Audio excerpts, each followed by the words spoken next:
Dr. Brooks, in the same war, Winston Churchill took a different approach on this. I'm not giving up approach. You know, Winston Churchill was Prime Minister of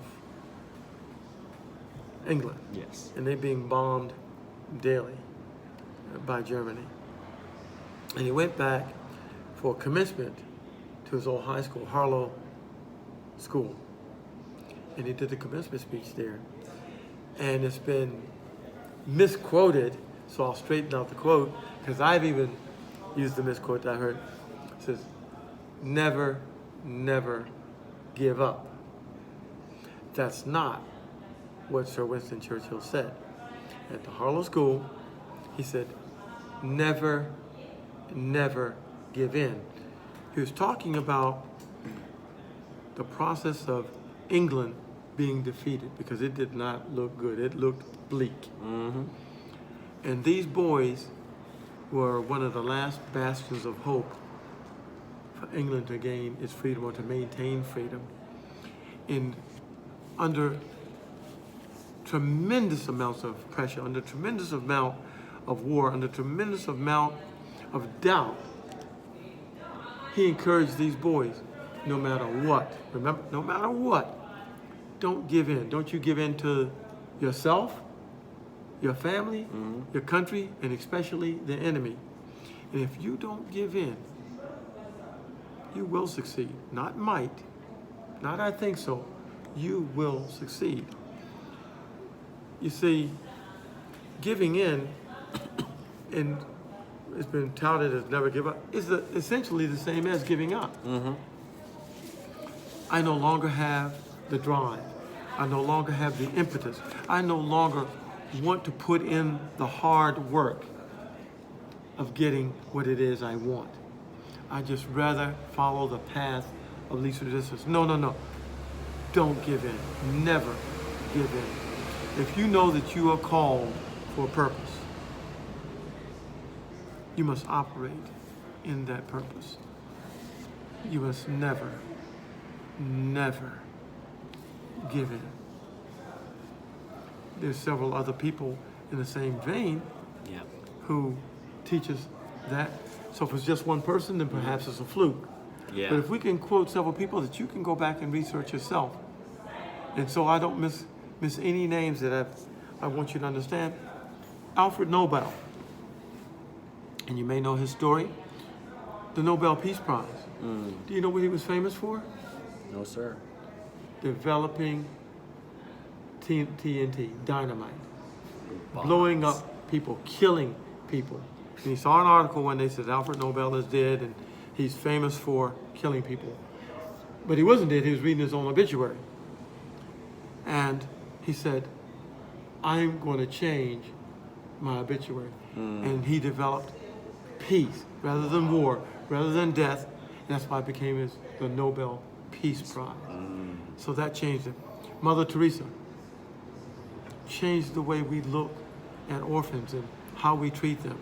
Mahatma Gandhi changed the way an entire people group in India were treated. Nelson Mandela, wrongly accused for standing up for what he believed in and imprisoned for 27 years. Fought for it, believed in it. And one person can make a difference. Amelia Earhart. Women were never supposed to do what she did, especially alone. Fly an airplane across the Atlantic, that's a man's job. Right. No, never give up, never give in. Rosa Parks, we call her the mother of the civil rights movement in the United States. Why? Her feet were tired, plain and simple. Did she do it thinking, I'm going to be called the mother of civil rights? No. She said, I'm just sick and tired of being sick and tired, and I'm not going to go back and sit in the back of the bus when there's a perfectly good seat right here. I'm going to sit down. Yes, sir. And for that, they jailed her, and a movement entered around her. Matter of fact, the movement led by the next person I know, Martin Luther King Jr. She was his impetus. He had his calling. Malcolm X, started out as a militant, but towards the end of his life understood that all people groups were the same. He said, I've seen white Muslims and black Muslims and blue-eyed Muslims, and we all are the same. Right. Unification, we talked about that earlier. Unification. Henry Ford changed the entire process of how a car was made, the production. And the producers and manufacturing plants today are much more efficient than they used to be. And there's one more person I'd like to add to this group. You. You. Yes. You. You. You got it right. I'm talking to you. You have the ability to change a nation, to change a community, to change a tribe, to change a family, to change yourself. And I'm looking forward to that day and meeting you. Well, what do I mean, Dr. Harold, when I say you? I'm sitting here and I'm the lowest of the low, the poorest of the poor. I live in a country that doesn't even know I'm alive most of the time. I scrap for scraps. I eat from garbage cans. I have no gas for my car, if I have one, or my motorcycle. Why does it matter? Why should I care about being patriotic? Oh, is that what we're talking about? I forgot. Oh. Can a man change or a woman change their station in life? You see, where I come from, the United States, we don't have a caste system. Okay. But we do. It's undaunted. It's unheard of. But we do. Or we don't. In many parts of the world, if you're born in a certain family, in a certain environment, in a certain caste, if you will, that's your lot in life, no matter what you do. You know this, Dr. Harold, correct? Yes. So can a man change his lot in life, his caste in life? I submit to you, absolutely, he can. How? How? By not believing the hype. Hype. The hype. You'll never amount to anything. You're always going to be part of that family. You're always going to be in this ghetto. You're always not going to have enough. Don't believe it. So for the day you buy into that is the day you start dying. Well, what are you talking about, Dr. Brooks? My dad, I told you, didn't graduate. He dropped out of school in 3rd grade. My mom did finish high school. So my lot in life was just to make it to high school. But I've done better than that. I have a high school diploma, a Bachelor of Science in Business Administration.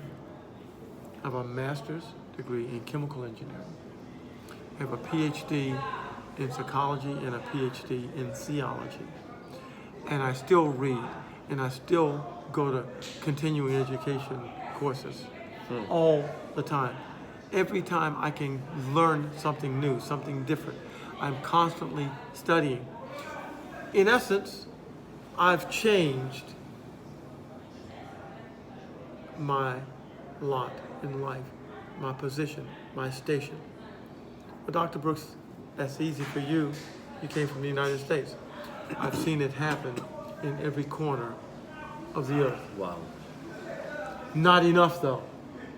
One person here, one person there, 2 people here, 1 person over there, 3 people here, 2 there. Bits and pieces. Let's get on a roll. Let's change this thing wholesale. Don't you want a better life? Aren't you sick and tired of being sick and tired? I certainly was. And that's what got me moving forward. Again, it doesn't matter. Well, Dr. Brooks, I'm 50 years old now. Dr. Brooks, I've got grandkids. Dr. Brooks, I've had an amputation. I've got one leg. Where that came from, I don't know. I could be speaking to you. Dr. Brooks, I'm not mentally all there. You see, I was in the war, and some drugs affected me. Agent Orange, perhaps. No, you can still change your station in life. Make a better life. No, I'm sorry. Make the best life. For you matter. The life that you live matters. It matters to you, and it matters to those around you. And it matters to the world.